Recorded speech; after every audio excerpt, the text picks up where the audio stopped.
बिस्मिल्लाहिर्रहमानिर्रहीम। अस्सलाम वालेकुम। Welcome to my YouTube channel Huriya. I hope कि आप सब खैर आफियत से होंगे।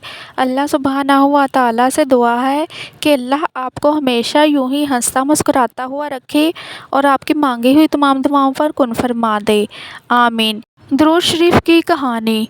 एक दिन हज़रत जिब्रील अलैहिस्सलाम दरबार रिसालत में हाजिर हुए और अर्ज़ की, या रसूलल्लाह सल्लल्लाहु अलैहि वसल्लम, मैंने एक अजीबोगरीब वाक़या देखा है। हज़ूर नबी अकरम सल्लल्लाहु अलैहि वसल्लम ने पूछा, वो वाक़या क्या है?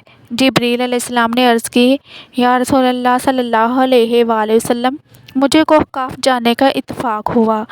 मुझे वहाँ आ और फुगां रोने चिल्लाने की आवाज़ें सुनाई दीं। जिधर से आवाज़ें आ रही थीं मैं उधर को गया तो मुझे एक फ़रिश्ता दिखाई दिया जिसको मैंने उससे पहले आसमान पर देखा, जो कि उस वक्त बड़े एज़ाज़ व कराम से रहता था। वो एक नूरानी तख्त पर बैठा रहता। 70,000 फरिश्ते इसके इर्द गिर्द सफ बस्ता खड़े रहते थे और फरिश्ता सांस लेता तो अल्लाह ताला उस सांस के बदले एक फ़रिश्ता पैदा कर देता था। लेकिन आज मैंने उसी फ़रिश्ता को कहफ की वादी में सरगर्दां व परेशान आहोज़ारे कुनिंदा देखा है। मैंने इससे पूछा, क्या हाल है और क्या हो गया है? उसने बताया, मेराज की रात जब मैं अपने नूरानी तख्त पर बैठा था, मेरे करीब से अल्लाह ताला के हबीब नबी अकरम सल्लल्लाहु अलैहि वसल्लम गुज़रे तो मैंने हज़ूर नबी अकरम सल्लल्लाहु अलैहि वसल्लम की ताज़ीम व तकरीम की परवाह ना की। अल्लाह ताला को मेरी ये अदा बड़ी नापसंद आई और अल्लाह ताला ने मुझे ज़लील करके निकाल दिया।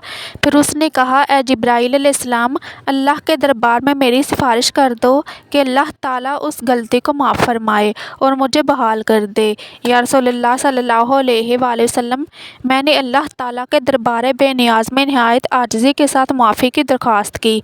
दरबार इलाही से इरशाद हुआ, ए जिब्रील अलैहिस्सलाम, इस फरिश्ता को बता दो अगर ये माफ़ी चाहता है तो मेरे नबी सल्लल्लाहु अलैहि वसल्लम पर दरूद पाक पढ़े।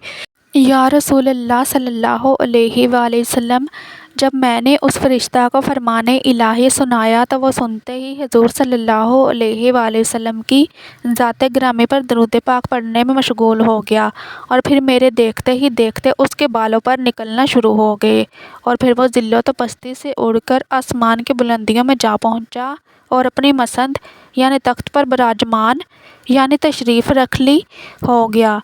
मज़ीद ऐसी ही इस्लामिक वीडियोज़ के लिए मेरे चैनल को सब्सक्राइब करना मत भूलिएगा ताकि आपको मेरी हर नई अपलोड होने वाली वीडियो का नोटिफिकेशन टाइम पर मिलता रहे। जज़ाकल्लाह। खुश रहें और खुशियाँ बाँटें।